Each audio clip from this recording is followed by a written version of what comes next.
Përshëndetje edhe njerë dhe mirë se vini përsëri në një epizod të radhës nga eventi online me fokus dhe qëllim sloganin ton, prezento vetën, biznesin, idenë, produktin ose shërbimin tënd. Si që e kam cek edhe në eventin e kaluam, pa edhe në postime, qëllimi i këtyre eventeve që do i mbajmë vazhdimisht është që me u vendos në pah produktet tona që janë krijuar nga ne dhe me e mbështet njëri tjetrin në to produkte.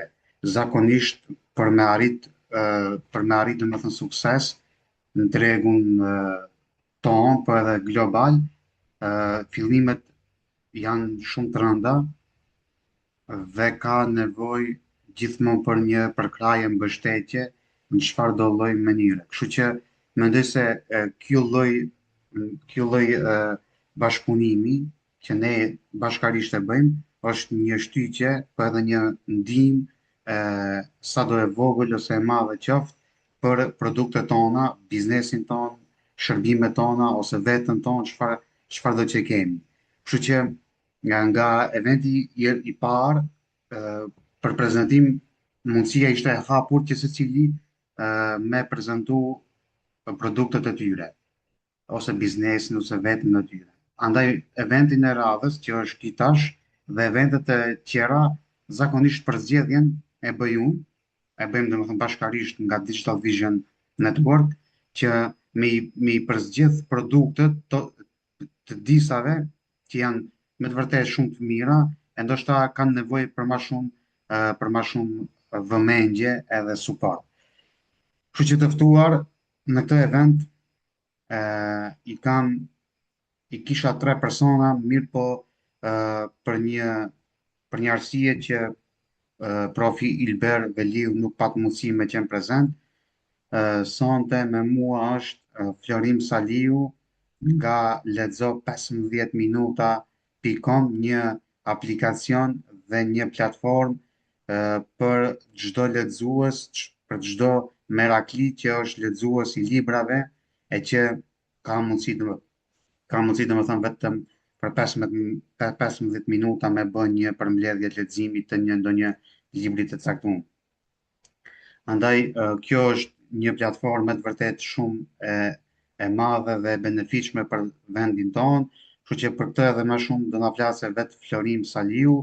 Të ftuar tjetër kam Atris Bekteshin, është një digital marketer dhe një krijues një aplikacioni që mundson freelancerat dhe ata të cilët kërkojnë punë më u gjet mes vete, e që ka qenë një prej aplikacioneve i pari nëse s'gaboj në vendet tona, që është si në stilin e Fiverr, si në stilin e Upwork, mirë po në Shqip.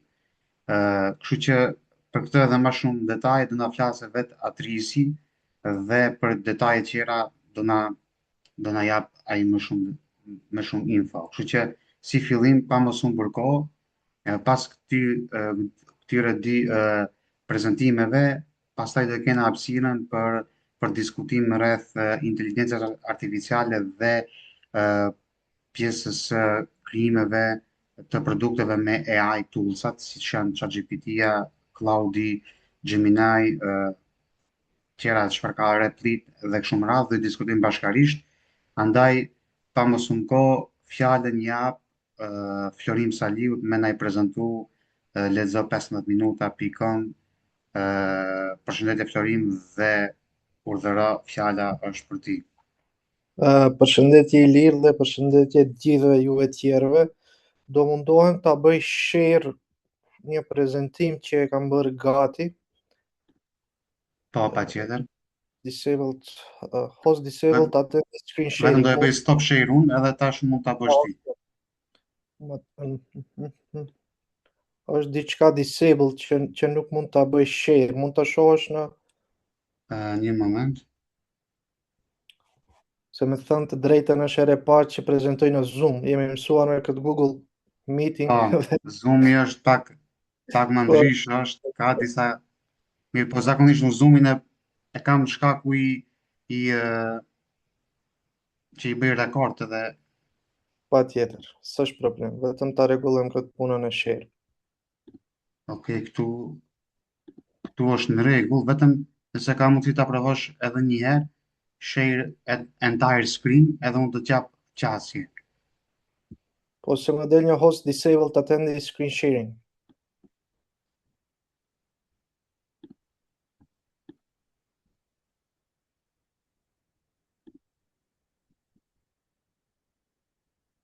Ok, tash është besi së në rregull. Tash Provo edhe është. një. Ok.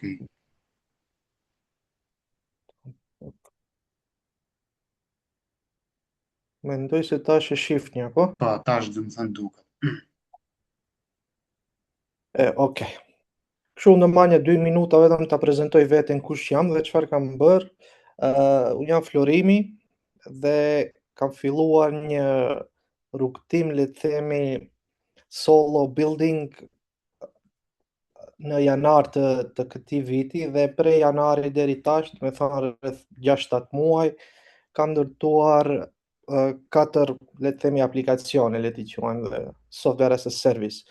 E para që nisa ishte lexo 15 minuta, pastaj bëra një role ready që është një software as a service që bën përshtatjen e CV-s me punën që aplikon. E treta ishte Meditate Now, një aplikacion për meditim me një design minimalist dhe para një jave e kam lëshuar apo e kam bërë launch një tjetër software as a service që quhet TrendGap, por sot do flas për lexo 15 minuta. Me thonë do e nisi fillimisht se si lindi si ide, sepse tash me këto no code dhe AI ka shumë ideja dhe idejat mund të, në fakt, shumë shpejt mund të ndërtohen, por se çfarë të ndërtojmë është pak tricky, le të themi. Dhe duke u menduar e zgjodha që të ndërtoj një Blinkist apo Headway në Shqip. Me thënë ideja ishte prej këtyre dyjave, sepse kam qenë vetë subscription të ato dhe pastaj thash, ok, me që mungon një për Shqip dhe me autor shqiptar, do mundohem ta bëj një aplikacion rreth kësaj. Para se të vazhdoj, do isha shumë i lumtur nëse gjatë prezantimit do kishte ndërhyrje nga të tjerët që janë prezent dhe të bëjmë pyetje dhe të bëhet sa më interaktiv, sepse vetëm nëse flas dhe nuk kuptojmë asgjë, atëherë diçka nuk do ishte shumë. Besoj që paqtohesh, Ilir, apo? Po, do të thënë, pa problem, kështu që edhe unë pres Po, moment të bëj pyetje. Edhe pse po, i kam disa pyetje në mend, po, mirë po, pres. po besoj edhe tjerët, nëse dikush ka pyetje lirisht le të pyesë, sepse mirë është që të jetë interaktiv dhe do isha i hapur nëse e di përgjigjen të them atë çfarë kam mësuar deri tash. Po, Okej. patjetër, patjetër. Le të me thonë, ideja ishte që mora një prej Blinklist dhe Headway, të dy shumë aplikacione të mëdha në botë që kishin korrur shumë sukses dhe kishin një customer, le të themi, database shumë madh. Me thënë, prej këtu lindi ideja dhe pastaj ishte problemi tjetër apo zgjidhja se me çfarë do e ndërtoj. Për shkak që 5 vitet e fundit kam punuar si product manager për një kompani jashtë dhe nuk jam pure developer, dua ta ceki këtë.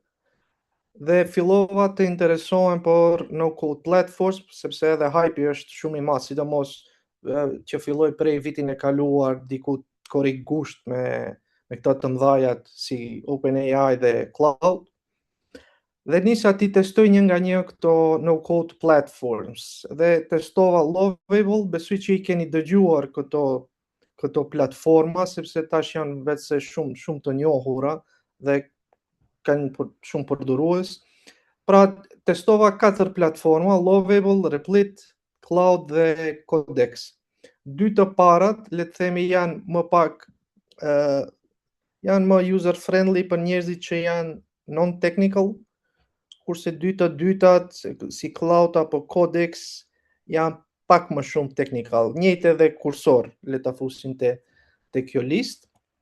Dhe pas testimit të tyre vendosa që do shkoj me Lovable. Arsyeja pse e zgjodha Lovable, sepse më pëlqente mënyra se si e kishin ndërtuar, sa të thjeshta ishin gjërat dhe sa shpejt mund të bësh një MVP apo minimal valuable product. Me thënë, këto ishin disa nga arsyet që vazhdova me Lovable. Dhe pas saktimit se me çfarë platforme do e ndërtoj, ishte puna e validimit. Me thënë, çdo ide që kemi duhet patjetër në fillim ta validojmë. Pse? Sepse mund të humbim, ose deri tash ka ndodhur shumë shpesh që shumë developera të zhvillues, le të themi, aplikaciones të mirë, janë munduar të bëjnë një aplikacion rreth 6 muaj, 1 vit, dhe në fund kur e kanë bërë validimin, pasi e kanë bërë të gjithë aplikacionin, user feedback nuk ka qenë aq i mirë. Domethënë është një thënie që është shumë e njohur tash në botën e këtyre indie hackers, don't fall in love with your idea. Domethënë mund ta kesh shumë idenë e mirë, por ti mendon se është e mirë, nëse nuk ka një user feedback, domethënë ajo nuk mund të ecje para, ose diçka duhet të ndryshohet. Si e bëra unë validimin? Domethënë fillova me këtë thënie, le të themi, building in public. Prej ditës parë fillova të postoj në LinkedIn dhe njëjtë edhe në Reddit, në disa subreddits që janë Albania, një tjetër është Kosova, ka disa 2-3 të mëdha që janë, dhe fillova të postoj kështu pa asnjë breng se do humbi diçka, apo dikush do shkruaj, kishte komente të ndryshëm, por dua të theksoj se shumica ishin pozitiv dhe mbështetës, por kishte edhe komente që, për shembull në Reddit, fillova të postoj shumë shpesh dhe dikush thonte, ok, je duke postuar shumë shpesh, i di më tash, por unë e vazhdova sepse mendoja se vetëm kështu mund të marr sa më shumë feedback dhe ta vazhdoj projektin nëse e kaloj validimin. E si e bëra validimin? Dhe me thonë, validimi ishte i suksesshëm për mua në 2 javë, sepse e kisha krijuar tashmë në Lovable një web application të lexo, pa mos filluar të bëj ndërtimin në iOS dhe në Play Store. Do të thonë, ajo është ideja e MVP-s, të bësh sa më pak dhe të bësh validimin. Validimi ishte se për 2 javë u regjistruan 500 usera. Vetëm prej postimeve që i bëja në LinkedIn dhe në Reddit. Do të thonë, flasim për zero marketing budget. Do të thonë, kjo ishte një shenjë shumë e mirë për mua se kjo ide vlen dhe vlen të zhvillohet më tej. Dhe me thëmë, kisha futur rreth 50-60 libra diku, por njëkohësisht i përgatitja edhe titujt, do të thënë, që të jemi të qartë. Këto janë përmbledhje librash, sepse kam pasur edhe disa komente se nuk ke të drejtë të postosh libra, ajo është e saktë dhe ajo është një plagiatur, do të thënë, këtu kemi të bëjmë me përmbledhje librash. Pra i gjithë koncepti është aty dhe kjo nuk është plagiatur. Me thonë, pas validimit vendosa do të thonë, si u bën 500 regjistrime me një gjë shumë të thjeshtë, që njerëzit që hynin në platformë dhe dëshironin të lexojnë një libër apo ta dëgjojnë, sepse kishte edhe audio edhe tashka, duhej të bënin një sign in me emailin e tyre.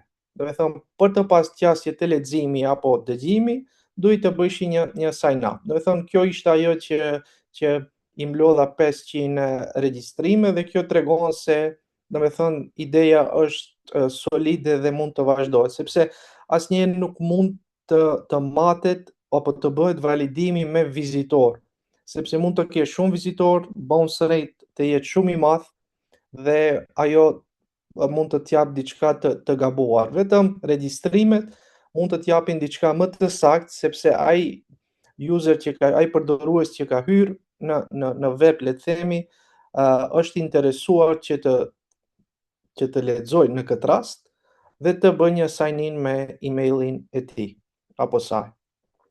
Pasi që bëra validimin, fillova pastaj të bëj edhe zhvillimin në App Store dhe Play Store. Dua të cek se asnjëherë më parë nuk kisha përdorur Xcode apo Play Store të të Androidit që të bëj zhvillim aplikacionesh, por hyra më thellë te kjo puna e no codes dhe u mosova se si mundet, sepse shumica thonë që nuk mund të bësh aplikacion prej Lovable apo Replit apo prej diku tjetër, por ajo nuk është e saktë sepse e kam bërë dhe bëhet në mënyrë të thjeshtë, vetëm bëhet një lidhje Lovable me GitHub dhe prej GitHub e bën në Capacitator dhe Capacitator e paketon, le të themi, për Xcode dhe pastaj në Xcode i bën disa ndryshime apo disa ndërhyrje jo shumë të komplikuara në kod dhe pastaj bën aplikim, do të thënë e lidh Xcode me Apple Store dhe patjetër duhet të kesh një app developer account që kushton në Apple $99 dhe në Play Store më duket ishte $25. Të njëjtën procedurë pas Apple Store e bëra edhe për Play Store një muaj pas, sepse nuk mund t'i bësh ato dyja njëkohësisht, sepse jam duke punuar solo, por gjatë gjithë kësaj kohe dua të ceki se ajo building in public vazhdonte dhe për çdo detaj apo çdo feature që shtosha bëja një post në LinkedIn, njëjtë edhe në Reddit, po tash më rrallë. Dhe do të thënë e vazhdoja atë punën e building in public sepse me këtë mirësha edhe komente edhe feedback se nuk punon kjo apo nuk punon ajo dhe pasi që mirësha feedback mundohesha ta rregulloj.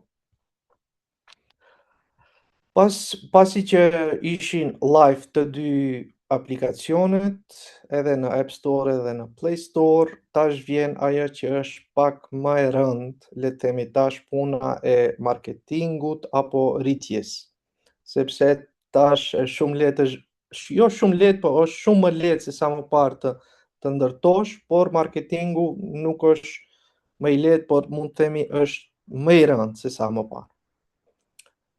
Strategjitë që unë kam ndjekur rreth rritjes janë dy dhe e para është promovimi falas, që këtu hyn do të thonë postimi në LinkedIn, pastaj getting attention, më shkruajti dikush nga Business Mac Albania, e bën një postim te faqja atyre, engaging with customers, do të thonë çdo herë më shkruajshin qoftë në DM, qoftë në komente, nëse pyeshin diçka, unë u ktheja për aq sa mendoja që kam informacion. Dhe tjetra ishte email campaigns, do të thënë kampanjat me emailat të cilat tashmë 500 i kisha dhe numri shtohej nga ana tjetër edhe nga aplikacionet tashmë. Nga ana pastaj pas promocionit që ishte një mënyrë që është falas, fillova të bëj edhe të reklamoj në Meta Ads me disa dizajne që unë mendoja që janë okay, por me një buxhet minimal dhe ende vazhdoj me një buxhet minimal në Meta Ads.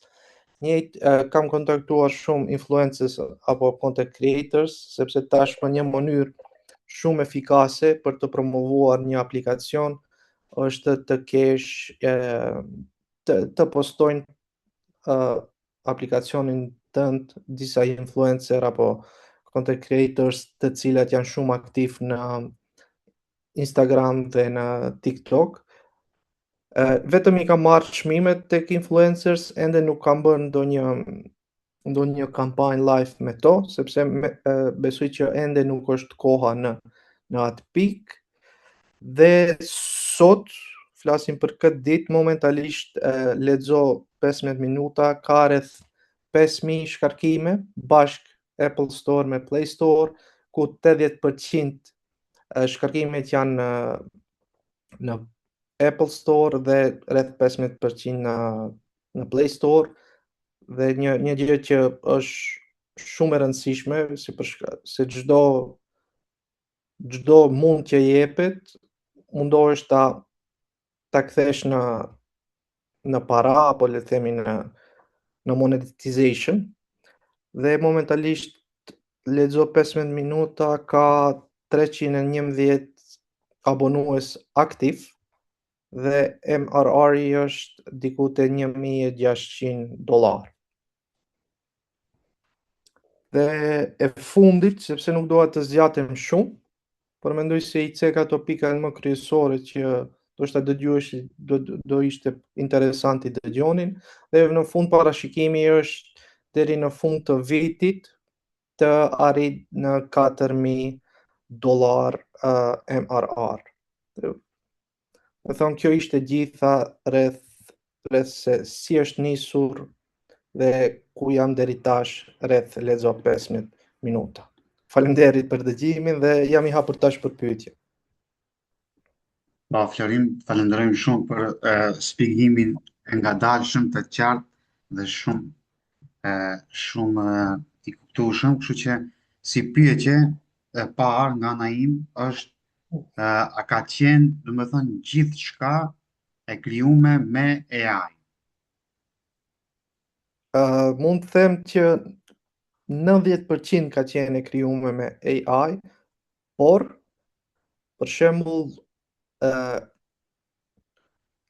covers të librave i kam bërë me Gemini, Nano Banana 2, por le të themi prap duhet ndërhyrja e, le të themi, asaj human side, sepse duhet të zgjedhësh një stil dhe si ti krijoj ato covers për ty dhe për stilin e aplikacionit tënd. Do të thënë, nëse i shihni në Lexo 15 minuta, janë të gjithë një stil dhe është një stil minimalist, sepse mund të bëhen edhe me vetëm ti thuash sa më shkurt që më bëj një cover, por çdo herë rezultatet do jenë të ndryshme.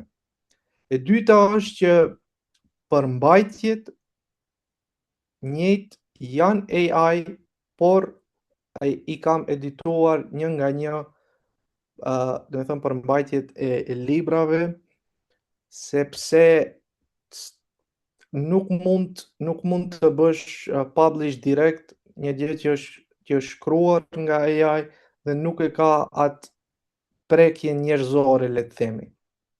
Besoj që kjo është pak a shumë ajo, me thonë, shumica e gjërave janë me AI, por disa gjëra kam ndërhyj dhe i kam rregulluar.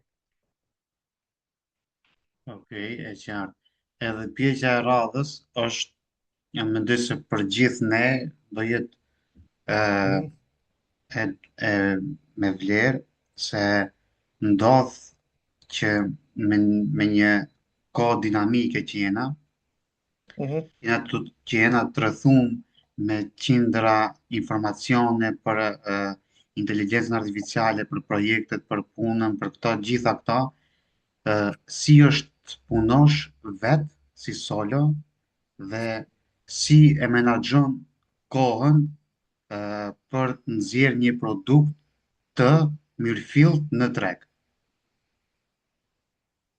Shilir, të punosh solo ka të mira dhe të këqijat e veta, sepse e mira është se ke kohë dhe ti e menaxhon kohën tënde, kurse le të themi e keqja është që duhet të punosh 12 deri, le të themi, 13-14 orë në ditë. Do të thënë, duhet të jesh aktiv. Nuk ka 9 to 5.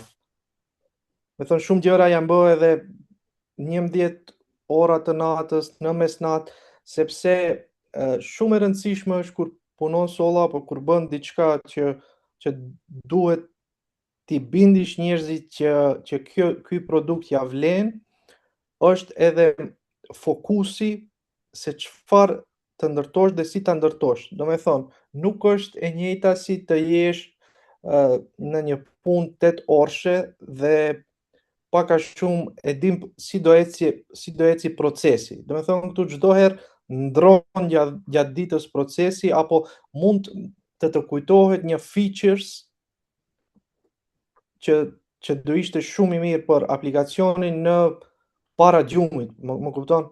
Do me thonë, është pak triki, le të themi. Por kryesorja është që duhet ta, le të themi, ta duash atë që bën dhe të jesh non stop i motivuar. Për mua është ajo që dua se çfarë të bëj, më kupton? Dhe atë nuk të duket si punë, të duket si një, le të themi, një argëtim, më kupton? Fiks. Kjo është edhe qëllimi, po edhe dikush normal një prej atyre që jam edhe unë që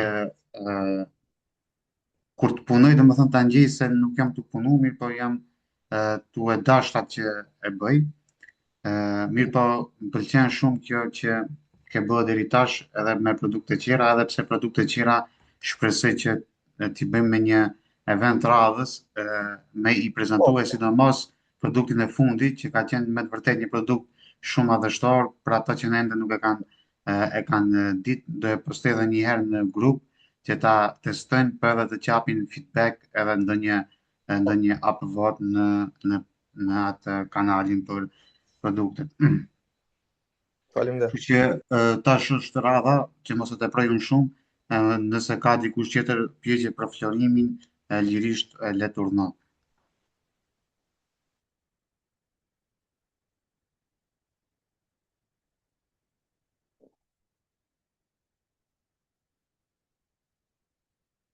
Përshëndetje Ilir, përshëndetje Florem. Përshëndetje Faton. Përgëzoj për aplikacionin. Desha me të pyet nëse mundesh më na tregu pak eksperiencën tënde në pjesën e programimit. So ke njohuri se është okay kjo pjesa e inteligencës artificiale që përdor, por nëse pa ditë pak si funksionon kjo pjesa e lidhjeve qoftë me database apo pjesën e sigurisë të aplikacionit, është pak e ndelikume edhe ka një farë riski të sigurisë se këto ti bën që punja e aplikacionit është që me këty në fitimet tua. Nëse mundesh më na tregu pak sa ki njohuri në pjesën e kodit që bëhen mbrapa, edhe pjesën si e ke mendu këtë pjesën e sigurisë, pasi që ke punë me dhonat e klienta, qoftë për më abonu apo para që transferohen pe kartela të klientit deri tek jo. Shumë faleminderit Faton për pyetje. E kështu se unë kur u prezantova, harova që të them atë fillimin tim. Me thonë, unë kam një për shkenca kompjuterike në 2015, do me thonë, kjo pak a shumë të jep një imazh më të qartë, pak se pak a shumë i kam pasur njohuri rreth këtyre gjërave, por pas përfundimit të studimeve u punësova te një korporat, Cisco, besoj që e keni dëgjuar të gjithë, është një gjigant i madh, sidomos që mirret me siguri, do të thonë dua ta ndërlidhja me punën e sigurisë. Dhe aty kam qenë midis technical dhe sales, sepse të gjithë rolet që janë aty janë, sidomos në Southeast Europe, nuk ka role që janë, do të thonë, pure developers apo security engineers, por kur je aty mëson shumë gjëra rreth sigurisë dhe gjërave tjera. Një vit je bërë aty, do të thonë në zyrat e Ciscos, pas asaj kam punuar 5 vite si Regional Product Manager dhe bëja shitjen e produkteve të Ciscos dhe të Fortinetit. Njëjtë është një kompani tjetër shumë e madhe që është specializuar në firewalls dhe gjëra të tjera të sigurisë. Dhe gjatë kësaj eksperience, siguria për mua ka ecë çdo herë kam qenë up to date me sigurim, por nuk kam qenë hands-on engineer. Besoj që më kupton se për çfarë flas. Dhe pas viteve që e,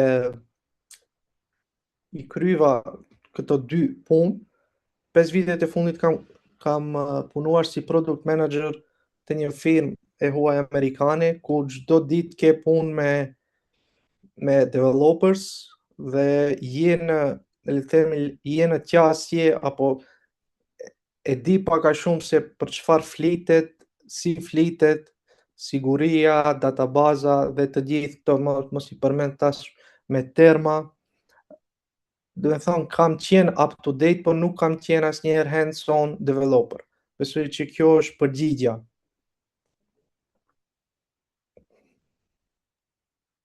Po, sakt.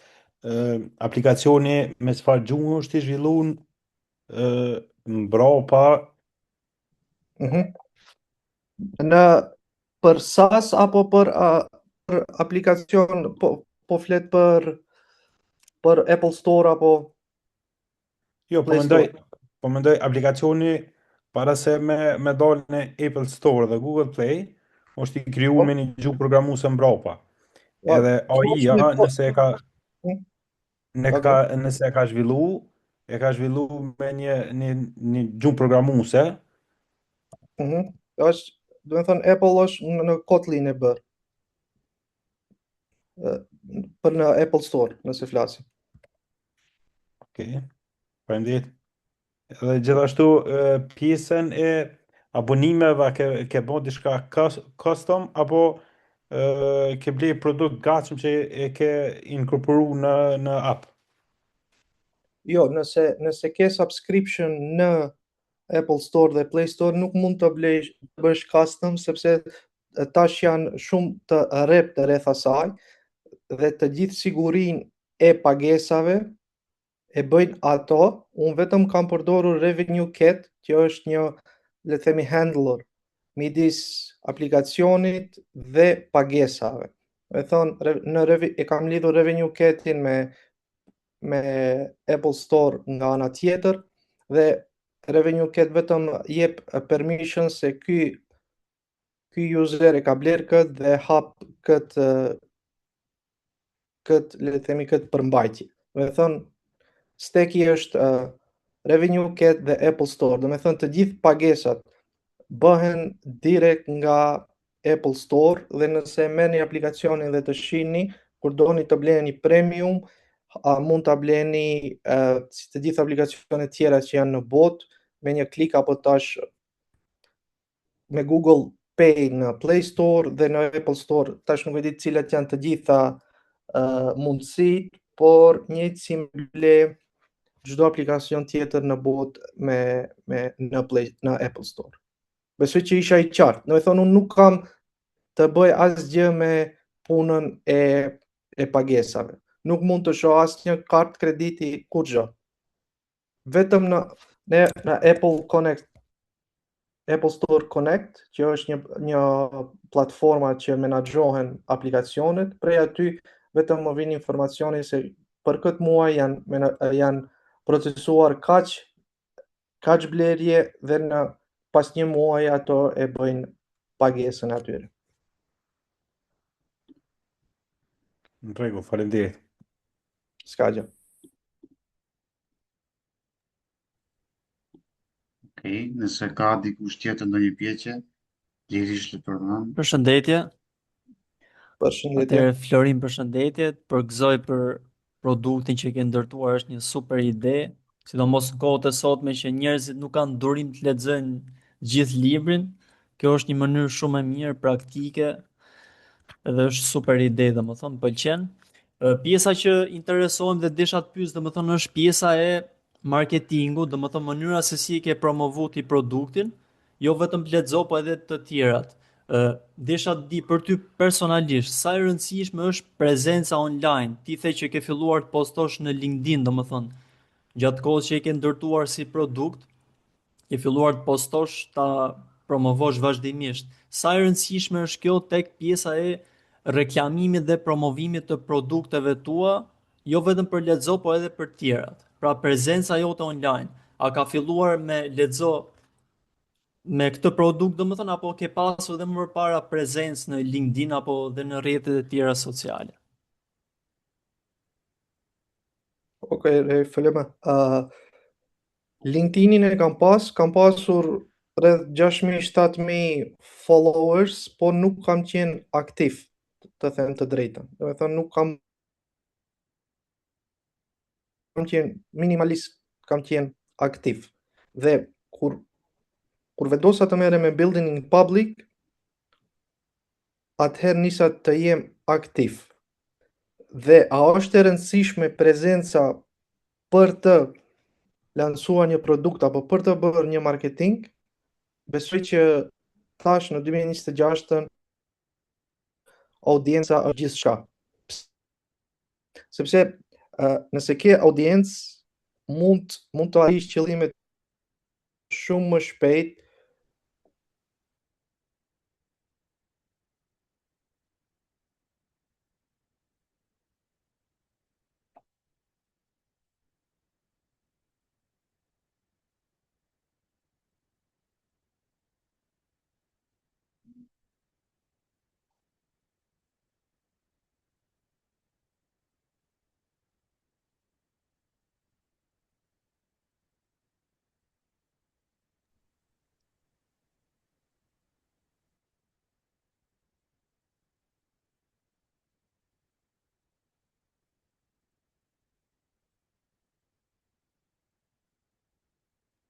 Nuk po dëgjohet.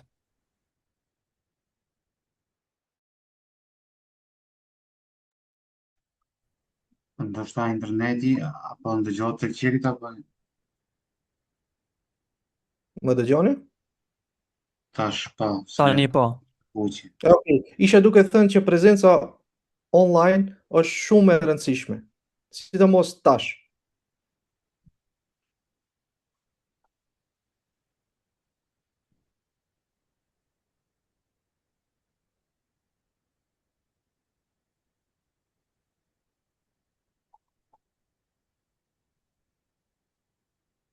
Okej, atëherë nëse nuk ka ndaj pyetje tjetër, me vazhdu me ja dhënë kohën atrisit që të vazhdon me prezentu produktin e tij, që nëse na ngel edhe pak kohë në fund, ndoshta mund të kalim të Florim me na prezentu edhe pak trend gapin, mirë po do e shikojmë si do jesim me kohë. Andaj mendoj që ta japim kohën atrisit. Atris, nëse je gati, lirisht mund të ta bësh share screen, unë do e ndalë këtë tim. Përshëndetje. Si jeni, si fillim shumë faleminderit për ftesën. Nihem shumë i nderuar që kam mundësinë domethënë të flas para jush, edhe para që më tepër të prezantoj një projekt që e kam kriju vetë. Atëherë, unë nuk e kam bërë gati një prezantim aq të mirë sa ka bë Florimi, po gjithsesi do t'ju shpjegoj në terma të thjeshtë. Atëherë, si nisi si ide dhe pse e krijova unë Bimlin? Bimli nisi si ide gjithmonë kur unë kam kriju ide, kryesisht jam mundu me gjetë gjana që i kanë shërby njerëzve, po gjithmonë kam pas në fokus pjesën e të ardhurave, domethënë. Në rastin e Bimlit, përpara se të mendohesha për të ardhurat, mendova tamam se çfarë mund të jetë një zgjidhje e vërtetë. Edhe duke e marrë nga eksperjenca e mëparshme, pasi unë kam disa vite që i vogël, domethënë që merrem me website, me design, me shumë gjëra të ndryshme, domethënë tek pjesa e digital, edhe e disha që në Fiverr dhe në Upwork ishte një mundësi që fillestarët nuk mund të arrishin që në fillim, duke qenë vendet siç janë India, siç janë Pakistani, që japin çmime me shumë konkurruese, edhe kanë një nivel shumë më të lartë se sa ne në disa raste.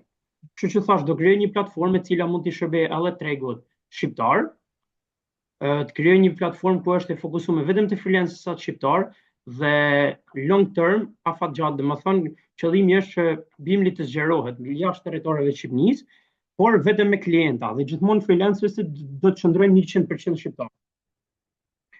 Atëherë, unë kam bërë një research të vogël përpara se me nis Bimlin, ku kam pa në për grupe në Facebook, kam pa grupe në për LinkedIn edhe kudo, dhe e disha që tregu e kishte nevojën, po siç e dim ne ato gjitha u gjeshin domethënë nëpërmjet mënyrës duke hall një postim që përshëndetje kam nevojë për një X shërbim, a njeh na kush dikën ose ku mund të më referojnë.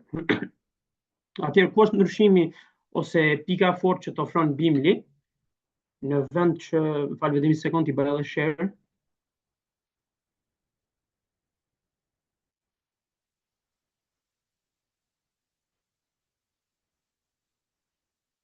Nuk e din nëse e shihni. Prova edhe një herë. Okej, tash besoj se. Tash okay. Okej. Okej, atë pika më kryesore që është tek Bimli është pjesa e sigurisë. Tek Bimli kemi integru, domethënë, një sistem i cili e mon quhet escrow, është po njëjta logjikë siç përdor Fiverr, siç përdor Upwork dhe shumë platforma të mëdha në botë, që domethënë bëhet pagesa në momentin kur pranohet projekti, edhe pagesa qëndron e ngrirë deri në përfundim të projektit. Pra, në këtë lloj mënyre është i mbrojtur edhe personi i cili po kryen pagesën, në të njëjtën kohë është i mbrojtur edhe personi i cili po jep shërbimin, që është i sigurt që do ta marrë atë pagesë sepse bëhet paraprakisht. Atëherë, këtu jemi t'ju bëj një përshkrim pak të vogël të platformës se si funksionon. Falë veç një sekond. Okej, këtu jemi tek dashboardi, si fillim jemi tek dashboardi i klientëve. Këtu është dashboardi ku ti mund të hish, mund të shohësh shumë freelancer të ndryshëm në bazë të kategorive që ti kërkon, në bazë të buxhetit, edhe disa filtrave të tjerë.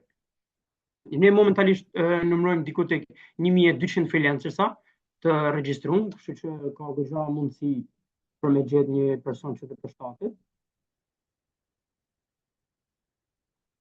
Si bëhet pjesa e postimit, domethënë kur ti ke nevojë për një person, është shumë e thjeshtë, unë kam nxjerrë një toggle këtu, që është një plus për me e bë sa më thjeshtë dhe sa më të aksesueshme, sepse në fillim ka qenë vetëm tek burger menu, ka qenë këtu, edhe e zhvendosa e kalova edhe këtu.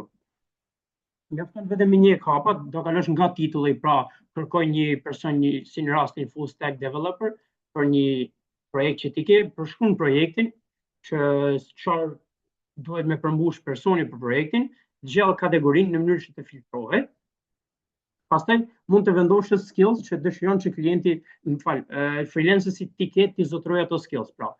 Pastaj jemi tek pjesa e experience. Sa experience duhet ketë personi që ty t'intereson? Entry level, intermediate or expert.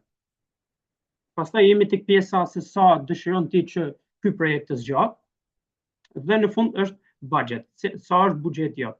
Momentin që ti klikon post job, ty të shfaqet në dashboardin tu, këto janë disa prova që ne kemi bërë në fillime.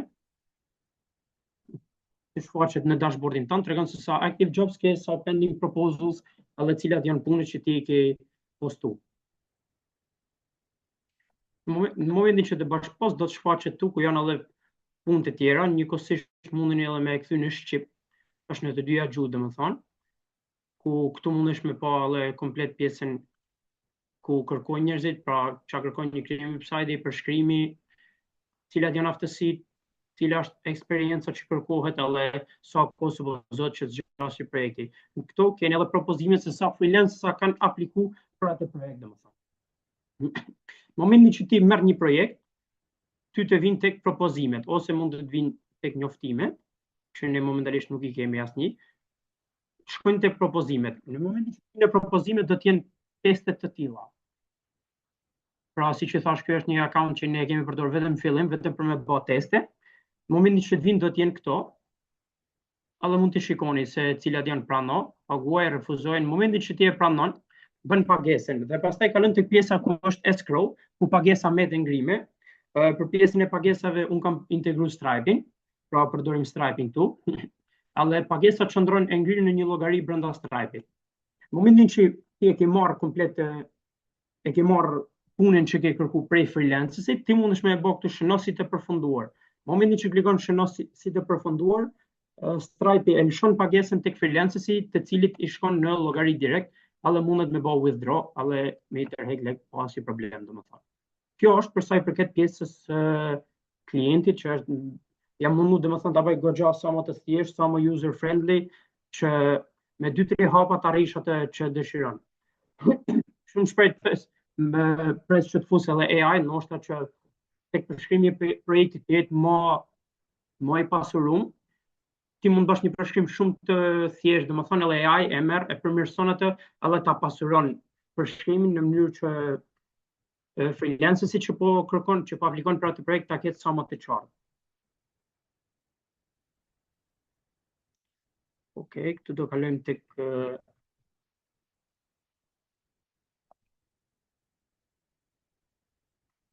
një account që është freelanceri. Ti shihni dashboardin në homepage është po i njëjti, domethënë. Thjesht në këtë rast nëse ne futemi tek një punë, mund të klikoj këtu apliko tani. Momentin që shfaqet të del letra aplikimi, shpjegoni pse jeni të përshtatshëm për këtë punë, cila është oferta që ti jep, mund t'i japësh 180, mund t'i japësh më shumë pasi ne e dim domethënë që kryesisht klientat mundohen të gjejnë çmimin sa më të ulët në treg. Edhe në këtë mënyrë ti mundesh me dhënë një ofertë më të lartë që unë ta bëj për një ofertë më të lartë. Në momentin që klienti merr shumë oferta që janë mbi buxhetin e tij, e kupton domethënë që buxheti që kanë vendosur nuk është i duhuni për tregun që po kërkoj, kështu që në këtë mënyrë do të detyrohet edhe ai të arrisë pak edhe të pranojë njërin nga këto. Ose mund ta jepsh edhe më të ulët, nëse ti ke mund ta bësh edhe 140 euro, tregon se sa kohë të duhet tu për ta përfunduar, po ashtu mundesh me bëllë upload gjana që ti kesh domethënë ti vesh si ti portofolio për t'ia tregu personit se sa i aftë je ti për punën që po aplikon. Po ashtu edhe këtu ke një panel ku janë propozimet e mia. Këtu janë që dalin gjitha me statusin paguar, në progres, këtu janë po ashtu provat që ne kemi bërë në fillim.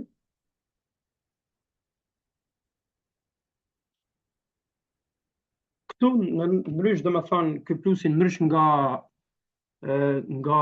dashboardi i klientit, te dashboardi i freelancerit të çon që ty të postosh një projekt të cilin ke punu ti, pra që të dalin në portofolion tënd, i cili është ky.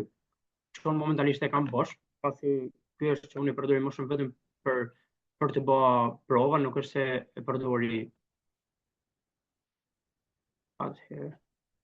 Okej, tek posto projekt. Këtu do vendosësh titullin e projektit, pra ke punu për një X, nuk e di, ke punu për shembull për plani biznesit në rastin e Ilirit, thojmë se kam punu plan biznesi, përshkruan projektin, gjallë kategorinë, emri i kompanisë, pozgjatja sa kohë të zhdart, domethënë që ke punu me atë, cilat janë aftësitë që ti ke përdor, teknologjitë toolsat që ti ke përdor, roli juaj, sa veta keni bashkëpunu në atë projekt, sfidat që ti ke pas, si ke dhënë zgjidhje sfidave edhe rezultatet, po ashtu edhe dëshmia e klientit. Këtu ke edhe një maksimum që mund të zgjedhësh janë 5 foto, 10 foto më falni, ku ti mund të tregosh punën që ke bërë, si në rastin e disa freelancersave që e kanë portofolion e postuar, ku ti mund të shohësh këto brand identity, përshkrimi, teknologjitë e përdorura, edhe gjithë shka domethënë. Po një pak se ky kompjuteri im është pak javashtë. Siç e shohim këtë rastin, personi ka publiku komplet projektin e tij, domethënë, që tregon se për atë projekt është angazhu, duke treguar rezultatin final.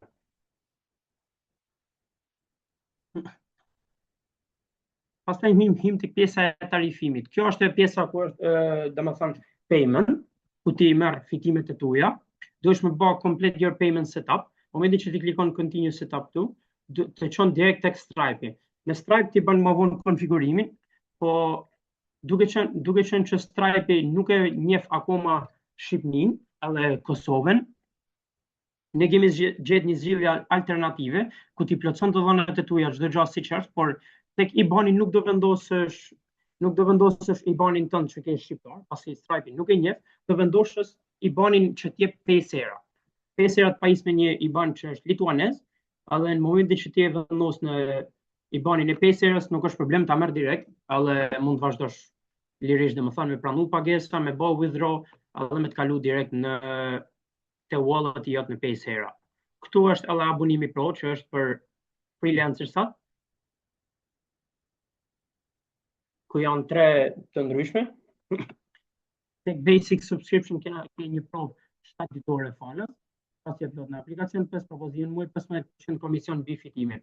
Tek mujori është po njësoj, ke propozimet pa kufizuara, listim prioritar, pra domethënë ti shfaqesh në fillim, si shfaqen disa persona këtu, shfaqesh në fillim, pra ke më shumë vizibilitet, edhe po ashtu ti mundesh vetëm 5% komision, pra kurse 10% withdrawal fee në momentin e përfundimit të një projekti, pra cila është goxha e vërditshme, pasi për një projekt të madh të kursesh 10% nuk janë pak, kur e dim me çfarë shifrash domethënë mund të përballemi. Ky ishte pak a shumë shpjegimi jem, domethënë edhe çka kam ndërtu unë rreth Bimlit. Nëse kam ecë shumë shpejt, a din mund të më thoni, edhe nëse keni një pyetje patjetër jam mos i lumtur më ju përgjigj.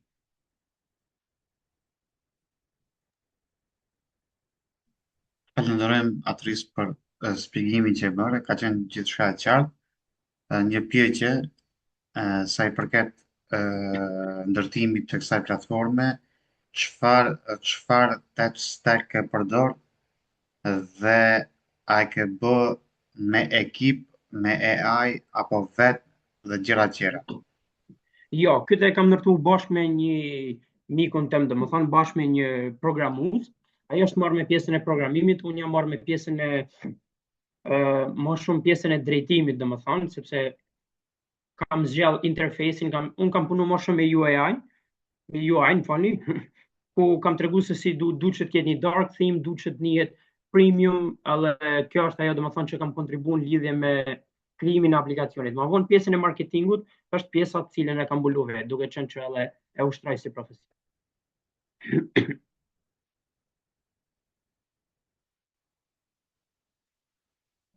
Okej, e qartë. Nëse ka dikush pyetje për Atrisin në lidhje me platformën, lirisht le të rëndon.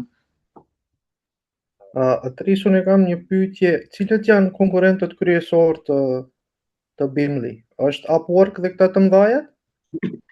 Momentalisht nuk po konkurrojmë me Upwork edhe me të mëdhajet, është një aplikacion i cili e ka integru, por në një mënyrë pak më ndrysh, sepse ai ka fokusin të shpërndam, i cili është staff pikal, po ai fokusohet kryesisht në punësimin e punëtorëve, pra domethënë me kohë të plotë, ka vendos edhe projekte remote për freelancers, por ai nuk të jep mundësinë që ti të kesh një profil si freelancer që ti të shfaqesh aftësitë tuaja tamam, edhe me sa di unë nuk e di që ka një sistem të integruar brenda për pagesa, gjë që e bën sa më të sigurt si për ty, si për personin tjetër, domethënë.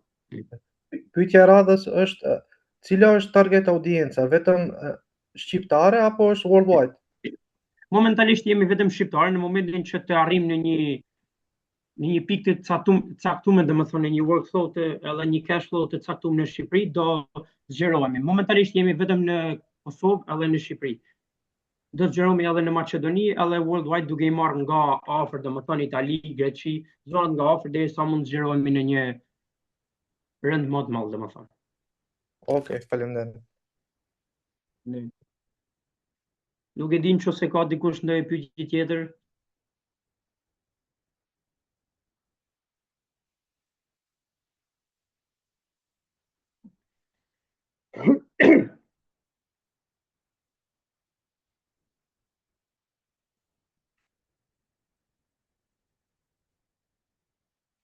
Okej, Ilir, besoj kaq ishte, kështu që Okej, Atris.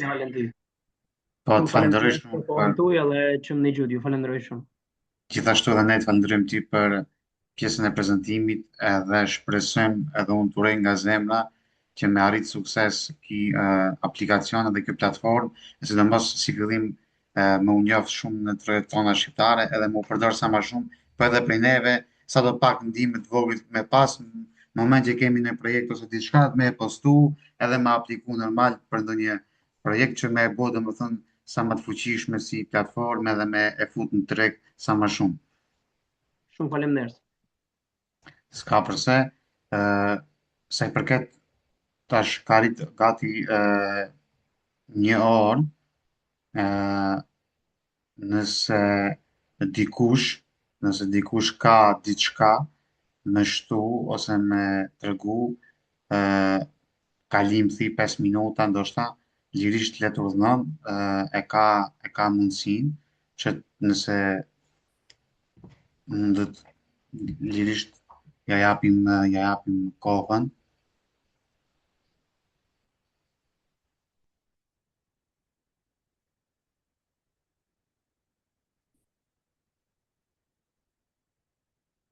Ajo që e kisha dash në eventin e radhës edhe që do ishte ndoshta ideale,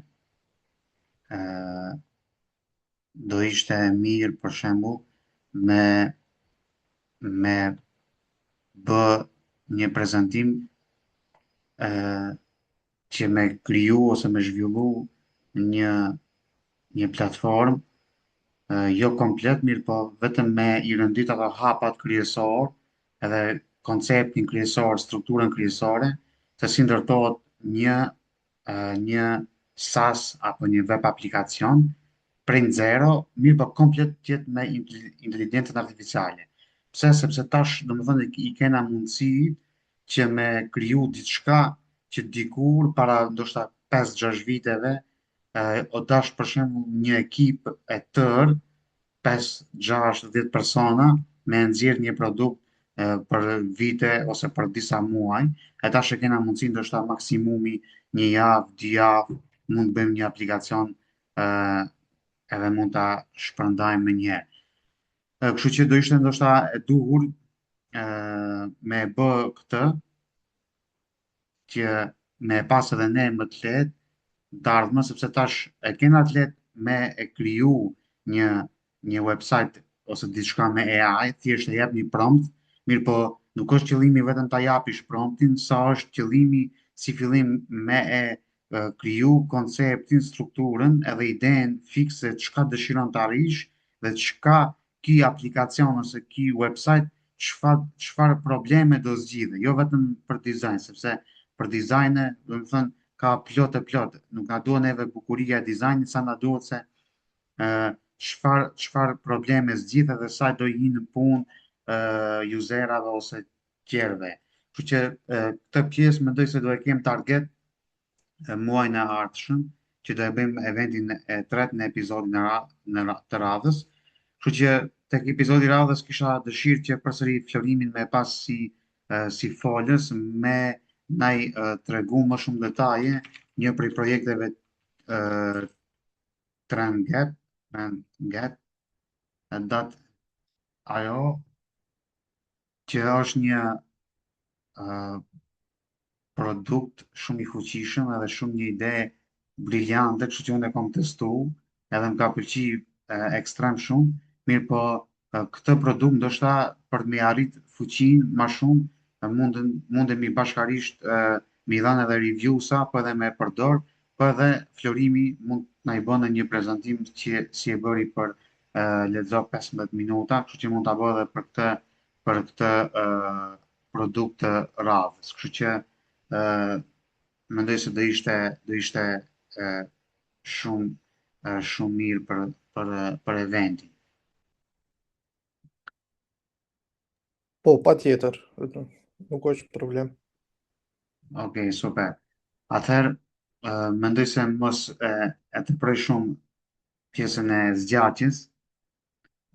Ju falenderoj gjithëve për prezencën tuaj që ishit sonte bashkarisht me mu në këtë event.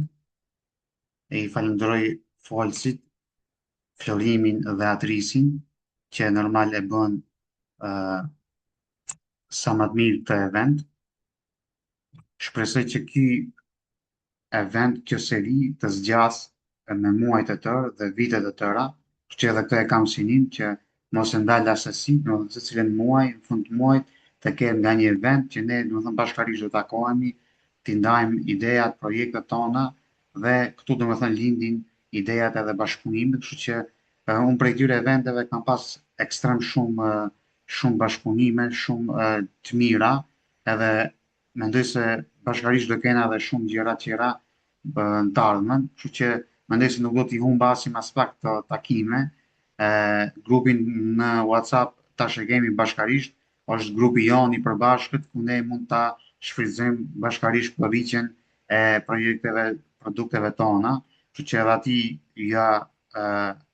ju ftoj gjithëve, postoni, të kërkoni, të shkruani çfarë dëshironi për projektet tuaja, kështu që e keni atë mundësi që me e shfrytëzuar maksimum.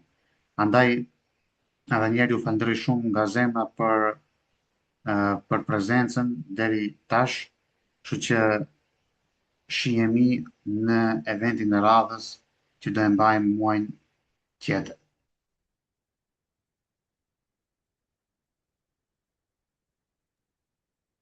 Faleminderit Ilir dhe shihemi. Faleminderit të Shumë gjithëve. faleminderit. Faleminderit, natën e Mirë, mirë, gjithëve. shifemi.